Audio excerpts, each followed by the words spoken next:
Hello friends, welcome back. अब तक के हमने सीखा रेवेन्यू का फोरकास्ट कैसे करते हैं और कॉस्ट का भी फोरकास्ट हमने कर लिया है। लेकिन आपको पता होगा या ध्यान होगा, हमने कुछ आइटम्स अभी भी मिस करे हैं इनकम स्टेटमेंट में। वो है depreciation, amortisation, interest expense, interest income, right.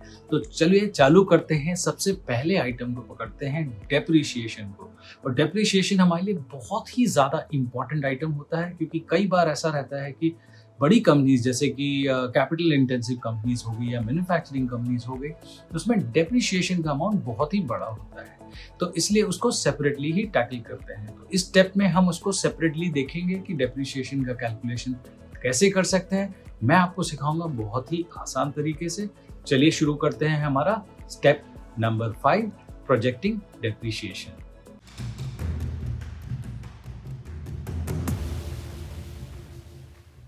Hello friends, welcome back. तो आज हम कंटिन्यू करेंगे हमारी फाइनेंशियल मॉडलिंग की step by step 9 part series, right. आज कौन सा स्टेप डिस्कस करने वाले हैं? Step number 5, projecting depreciation. इससे पहले हमने डिस्कस किया था 4 स्टेप्स जो आप देख रहे हैं स्क्रीन में, हाईलाइटेड है येलो में।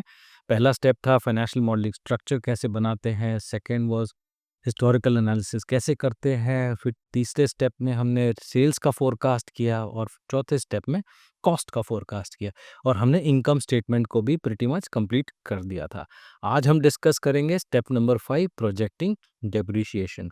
सो अगर आप ये वीडियो सीरीज पहली बार देख रहे हैं डायरेक्टली स्टेप नंबर 5 से, सो आई वुड रिक्वेस्ट यू, आप स्टेप नंबर 1 पे वापस जाएं, पहले आप उसको देखें, और स्टेप नंबर 2, 3, 4 जब चारों वीडियोस कंप्लीट हो जाएंगे तभी आप स्टेप नंबर 5 पे आएँ, क्योंकि ये सीरीज़ जो है कंटिन्यूटी में चल रही है, और अगर आपने एक स्टेप मिस कर दिया तो नेक्स्ट स्टेप आप नहीं कर पाएंगे। और एक और इम्पॉर्टेंट चीज़, आपको केस स्टडी और फाइनेंशियल मॉडलिंग टेम्पलेट डाउनलोड करना बहुत ही इंपॉर्टेंट है, क्योंकि वही यूज़ करके हम ये सीरीज़ में एक्सेल शीट पे वर्क करते जा रहे हैं।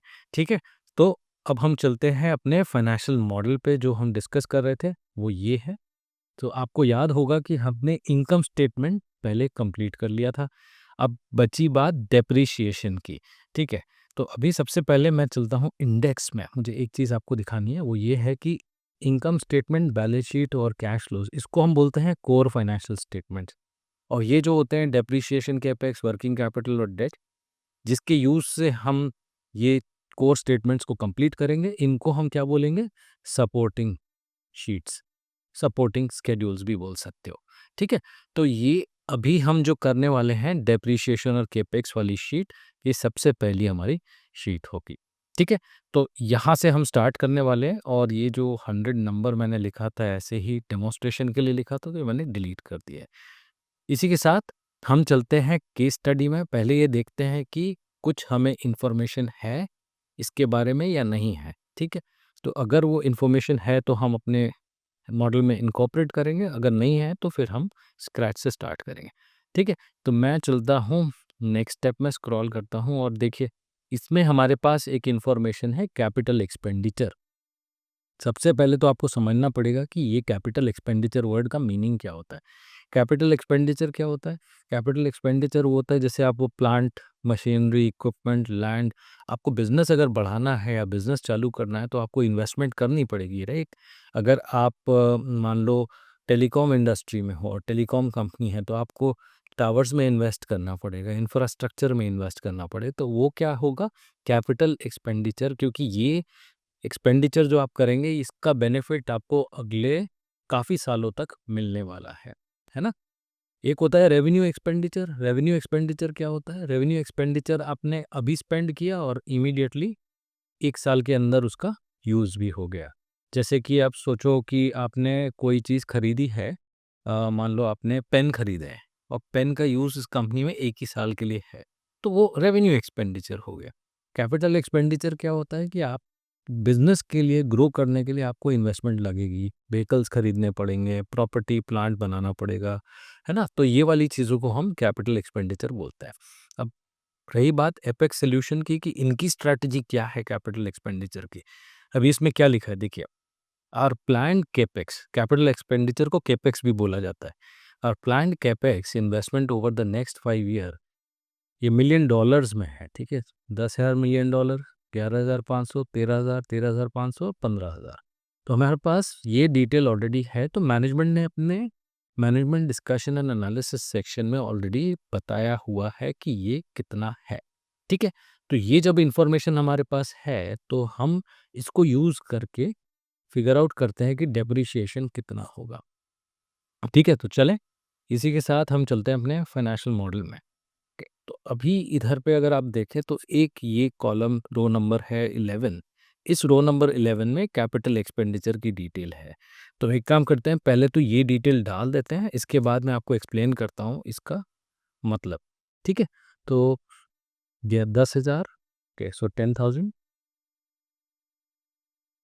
11,500, 13,000, 13,500 और ये हो गया 15,000। ओके, तो ये जो हो गया हमारा कैपिटल एक्सपेंडिचर।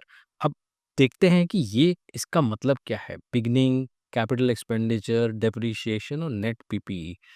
पीपीई का मतलब क्या होता है? Property, plant and equipment. ये शॉर्ट फॉर्म है, आपके जो बिजनेस एसेट्स होते हैं उसका हम शॉर्ट फॉर्म यूज़ कर सकते हैं।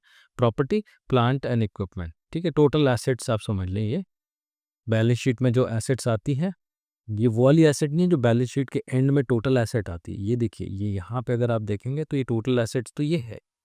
Property asset, property plant and equipment, ये फिक्स्ड एसेट्स की मैं बात कर रहा हूँ।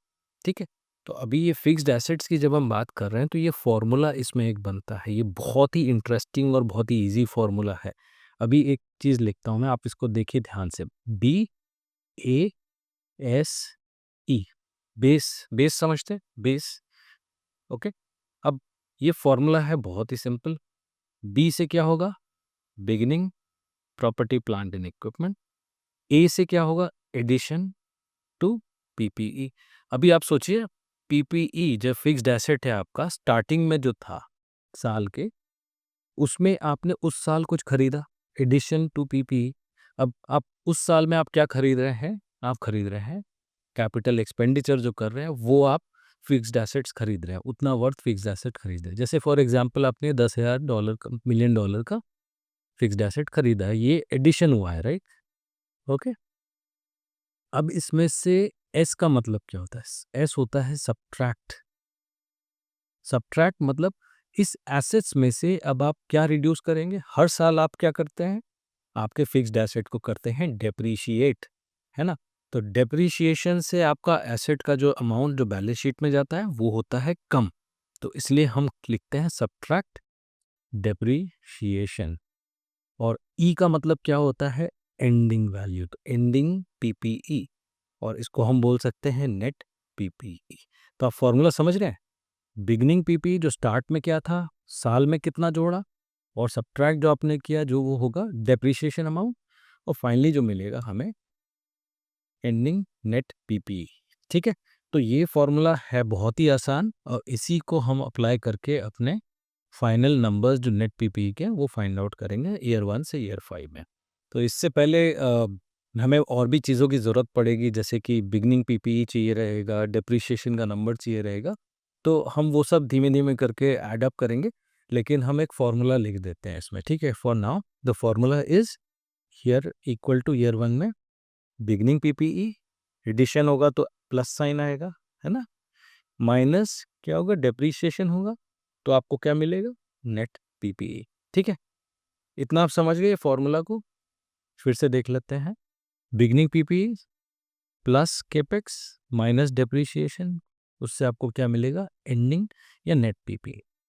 ठीक है सर, अब नंबर्स को हम स्टार्ट करते हैं लिंक करना। सबसे पहले हमें चाहिए रहेगा नेट पीपीई जो बिगिनिंग में है। अब बिगिनिंग ऑफ ईयर 1 में क्या होगा आपका नेट पीपीई? आप सोचें, बिगिनिंग में जो होगा मतलब 1 को क्या था? 1 को क्या होगा? जो 31 मार्च पिछले साल में जो एंड हुआ होगा वो 1 में स्टार्टिंग नंबर होगा, राइट? तो यही हम लिंक करेंगे बैलेंस शीट से। बैलेंस शीट में मेरे पास पता है कि फिक्स्ड एसेट कितने हैं। सो बैलेंस शीट में जाओ और आप देखो कि ये कितना है, 31400, राइट? ये 31400 पिछले साल का एंडिंग नंबर है। अगर ये एंडिंग नंबर है तो यही सेम होगा आपका बिगनिंग नंबर। तो आप ध्यान से देखें मैं कैसे लिंक कर रहा हूँ। ईयर 1 को मैंने लिंक किया है प्रीवियस ईयर के एंडिंग बैलेंस से, ठीक है। तो ये कितना हो गया, 31400 हो गया, और आपने देखा ये नंबर ऑटोमेटिकली एडजस्ट हो गया। अब यही सेम फॉर्मूला को मैं कॉपी कर सकता हूँ ईयर 2 से ईयर 5 के बीच में भी ऑल्सो, राइट। बिकॉज अब एंडिंग बैलेंस यहाँ 4100 हो गया था, 41400, यही सेम चीज़ बिगनिंग बैलेंस बन जाएगी, राइट। तो आप देख रहे हैं कि ये कैसा लॉजिक अप्लाई किया है इसमें, है ना। अब फाइनली हमें क्या फाइंड आउट करना है, वो करना है डेप्रीशिएशन नंबर्स। अब डेप्रीशिएशन नंबर्स को फाइंड आउट करने के लिए बहुत ही इजी तरीका हम इसमें अप्लाई करेंगे। हम जो रेवेन्यू ड्राइवर्स और कॉस्ट ड्राइवर्स हमने इधर पे यूज़ किए थे, आपने देखे थे, राइट।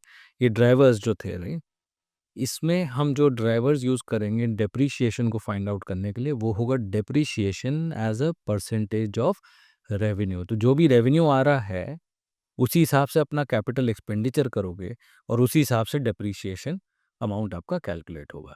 तो ये जो कंपनी है बेसिकली मोटा-मोटा ये तो लेस कैपिटल इंटेंसिव कंपनी है, मतलब ऐसे समझो कि ये सॉफ्टवेयर कंपनी है, राइट? सॉफ्टवेयर कंपनी में थोड़ा-सा डेप्रीशिएशन का जो अमाउंट होता है ये काफ़ी कम होता है।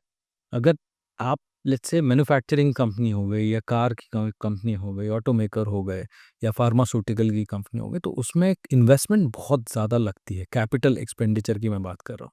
तो उस केस में डेप्रीशिएशन का जो नंबर होता है वो बहुत ही ज़्यादा बड़ा होता है, और उस केस में हम ये ऐसा लॉजिक नहीं लगाते हैं depreciation as a percentage of revenue.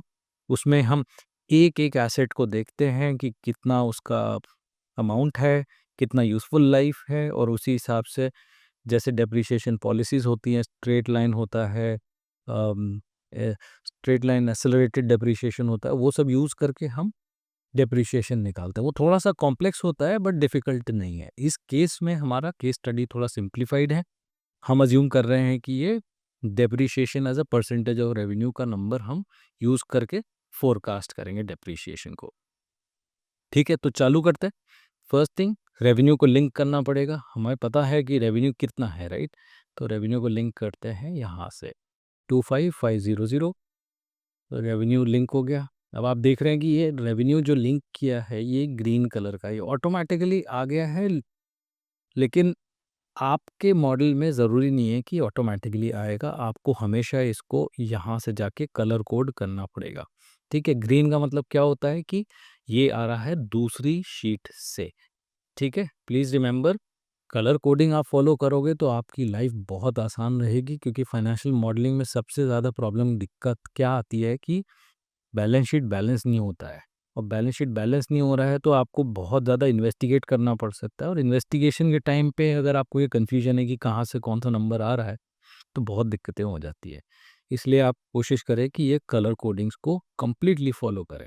ठीक है, अब इसी के साथ लेट्स लिंक डेप्रिसिएशन। डेप्रिसिएशन कितना है इसमें? डेप्रिसिएशन है 1200, 1200। ओके, सो हमारे पास ये 3 साल का डेटा तो ऑलरेडी है। अब रेवेन्यू ड्राइवर्स जैसे हमने कैलकुलेट किए थे, इसमें हम जो ड्राइवर्स यूज़ करने वाले हैं वो depreciation as a percentage of revenue. ये देखते हैं कितना है, 1200 डिवाइडेड बाय 25500, तो ये आता है 4.7%, 4.4%, 4.4%। तो मोटा-मोटा अगर देखा जाए तो ये 4.4% के अराउंड है, राइट? तो या तो हम इसका एवरेज यूज़ कर सकते हैं कि 4.5% रहेगा गोइंग फॉरवर्ड। अगर आप ये देखो, ये इस पे आप सिलेक्ट करो तो यहाँ नीचे आ जाता है, देखिए एवरेज 4.5%। तो मैं क्या करता हूँ कि मैं यूज़ करता हूँ 4.5%। ठीक-ठाक ये अज़म्पशन है, क्योंकि अगर ये इतने साल तक कांस्टेंट चल रहा है तो मोटा-मोटा ये इतना ही होना चाहिए डेप्रिसिएशन आपके आगे के नंबर्स के लिए भी। ठीक है, सो कैलकुलेट करते हैं डेप्रिसिएशन। ये डेप्रिसिएशन अब कैसे होगा calculate? Revenue multiplied by 4.5%, very simple, और ये आ गया है 2069.7। तो अब इसको कॉपी और पेस्ट करते हैं तो देखेंगे हमारा डेप्रिसिएशन अमाउंट आ गया है 2069.7, और हमने बाकी सारे सालों के लिए भी कर दिया है। तो आप देख सकते हैं डेप्रिसिएशन अमाउंट धीमे-धीमे करके इंक्रीज़ होते जा रहा है ना? अब लास्ट स्टेप क्या है? लास्ट स्टेप ये है कि हमें ये डेप्रिसिएशन का नंबर को लिंक करना है यहाँ पे, है ना? डेप्रिसिएशन नंबर्स तो हमने ढूँढ लिए। अब इसको यहाँ लिंक करेंगे तो हमारे पास net property plant and equipment का भी फाइनल वैल्यूज आ जाएंगी। तो उसको लाने के लिए हम कैसे करेंगे कि इक्वल टू 2069.7, और ये लिंक करते ही आप देख रहे हैं कि नेट पीपी ऑटोमेटिकली एडजस्ट हो गया। ठीक है, अब ये करते हैं सारे लिंक्स। अब ये हो चुके हैं लिंक, और इसी के साथ सारी वैल्यूज एडजस्ट हो गई हैं। तो ये होता है आपका डेप्रिसिएशन कैपेक्स का जो सपोर्टिंग शीट, ये भी कंप्लीट हो गई है। अभी इसमें एक इम्पॉर्टेंट चीज़ ये रहती है कि आप जैसे जैसे ये वाली शीट्स कंप्लीट करते जाते हैं, स्पेशली सपोर्टिंग शीट्स, आपको इनको अपने कोर फाइनेंशियल स्टेटमेंट से लिंक करते जाना है।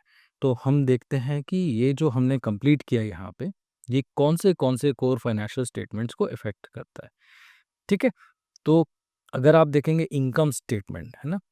अब इनकम स्टेटमेंट में हमने देखा था कि ये डेप्रिसिएशन का अमाउंट लिंक होगा, है ना? क्योंकि हमने तो ये कैलकुलेट कर लिया है डेप्रिसिएशन। अब हम इसको ईज़िली यहाँ पे इनकम स्टेटमेंट में लिंक कर सकते हैं। करेक्ट? अब दूसरा, अगर आप सोचोगे कि अच्छा ये तो इनकम स्टेटमेंट की बात थी, अब बैलेंस शीट को अगर देखेंगे तो बैलेंस शीट की भी कोई वैल्यू हमने प्रोजेक्ट करी है क्या इसमें? हमने कर दी है। हमने देखा कि नेट पीपीई, जो आप इधर देखेंगे नेट पीपीई नंबर्स भी हमारे पास आ चुके हैं। तो ये जो लिंक है यहाँ नेट पीपीई का, ये भी हम कर सकते हैं। करेक्ट? ये भी हो जाएगा। अब अगर हम देखें कैश फ्लोज को, कैश फ्लोज विल डिस्कस अभी अगले स्टेप्स में कैसे कैसे होता है और किस टाइप के कैश फ्लोज होते हैं। इसमें आप देख सकते हैं ये रो नंबर 8, ऐड डेप्रिसिएशन। तो ये जो मेथड है cash flow from operations calculate करने का, इसको हम indirect method of cash flow from operationing activities बोलते हैं। इनडायरेक्ट मेथड में हम इनकम स्टेटमेंट के बॉटम से चालू करके हम नॉन कैश एक्सपेंस को ऐड करते हैं।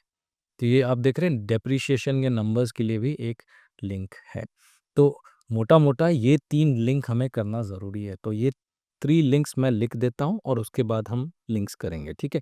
सो important step is linking to the core financial statements. ये आप करना पड़ेगा, आप हर स्टेप के बाद आपको ये चीज़ करनी चाहिए।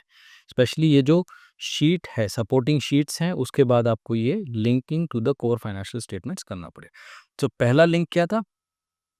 डेप्रिसिएशन कहाँ तक जाएगा? वो इनकम स्टेटमेंट में जाने वाला है, राइट? सेकंड लिंक क्या था कि नेट पीपीई, ये हमारे बैलेंस शीट में जाएगा। और तीसरा लिंक क्या है कि डेप्रिसिएशन, ये हमारे कैश फ्लो फ्रॉम ऑपरेशंस में लिंक होगा। तो ये 3 लिंक्स याद रखें। अभी हम इन 3 लिंक्स को कंप्लीट करते हैं, ठीक है? तो आई होप कोई कन्फ्यूजन नहीं है, ये बहुत ही ईज़ी चीज़ चल रही है और लिंक्स बस हमें लास्ट में करना होता है। डेप्रिसिएशन कहाँ था? 2069.7। अब ये लिंक किया मैंने। अब आप देख सकते हैं कि लिंक करते ही ईबीआईटी अपने आप ही एडजस्ट हो गया, है ना? You can see. और ईबीआईटी एडजस्ट होते ही ईबीटी भी एडजस्ट हो गया और टैक्स अमाउंट भी एडजस्ट हो गया और नेट इनकम थोड़ा और कम हो गया। अब आप ये भी नोट कर लें कि ये जो नंबर है ये ग्रीन में है, क्योंकि ये आ रहा है कहाँ से? डेप्रिसिएशन वाली शीट से आ रहा है। तो ये ध्यान रहे, सो दैट आप अगर ऐसे देखते हैं तो आपको समझ में आ जाना चाहिए कि अच्छा ये डेप्रिसिएशन जो है ये किसी और शीट में कैलकुलेटेड था। सेम चीज़ अब यहाँ करते हैं नेट पीपी के लिए। नेट पीपी लिंक कर देते हैं बैलेंस शीट वैल्यूज़ में। सो ये आ जाएगा 39330.3। अब ये देख रहे हैं ग्रीन लिंक्स किए, ओके? कि ये भी हो गया। और तीसरा लिंक जो था वो है डेप्रिसिएशन, जो कैश फ्लो स्टेटमेंट में लिंक करना था, और वो है 2069.7। ओके, तो ये तो हमने कंप्लीट कर लिया। इसमें लास्ट चीज़ जो मुझे डिस्कस करनी थी वो ये थी कि अमोर्टाइजेशन का नंबर आप देख रहे हैं, इस पे वैसे 000 है। और अगर आप बैलेंस शीट भी देखें तो हमारे पास इंटेंजिबल एसेट्स जो हैं वो 000 हैं। तो बेसिकली अमोर्टाइजेशन और डेप्रिसिएशन में एक ही डिफरेंस होता है। एक होता है फिक्स्ड एसेट्स, जो आप टच कर सकते हो, फील कर सकते हो। इंटेंजिबल एसेट्स क्या होते हैं? जो आप टच और फील नहीं कर सकते, जैसे कि पेटेंट्स हो गया, कॉपीराइट्स हो गया, है ना? तो जब फिक्स्ड एसेट्स की बात आती है तो होता है डेप्रिसिएशन, और इंटेंजिबल एसेट्स होता है तो क्या होता है? अमोर्टाइजेशन। ठीक है? अब यहाँ पे इंटेंजिबल एसेट्स तो है ही नहीं, तो इंटेंजिबल एसेट्स नहीं है तो क्या होगा? अमोर्टाइज़ेशन भी ज़ीरो होगा। तो इसीलिए हम जब इनकम स्टेटमेंट में अमोर्टाइज़ेशन का ये नंबर देख रहे हैं यहाँ पे, ये देखते हैं कि ये 0, 0, 0 ही है। तो इसी के साथ हम क्या करेंगे? हम प्रोजेक्ट करेंगे कि ये जो अमोर्टाइज़ेशन नंबर है, ये भी 0 ही रहने वाला है। ठीक है? तो इसी के साथ कंप्लीट होता है हमारा डेप्रिसिएशन कैपेक्स वाला सपोर्टिंग शीट एज़ वेल, और ये हमारा था स्टेप नंबर 5। और इसी के साथ मैं रिमाइंड कर दूं एक बहुत ही इंपॉर्टेंट स्टेप, आपको ये सीरीज़ अगर अच्छी लग रही है तो आपको क्या करना है? आपको लाइक करना है, सब्सक्राइब करना है और शेयर भी करना है। इससे हमें बहुत ही ज़्यादा मोटिवेशन होती है, और मोटिवेट होते हैं तो हम और अच्छे ट्यूटोरियल्स आपके लिए ला सकते हैं। सो धन्यवाद, और मिलते हैं अपने स्टेप नंबर 6 में नेक्स्ट वीडियो ट्यूटोरियल में।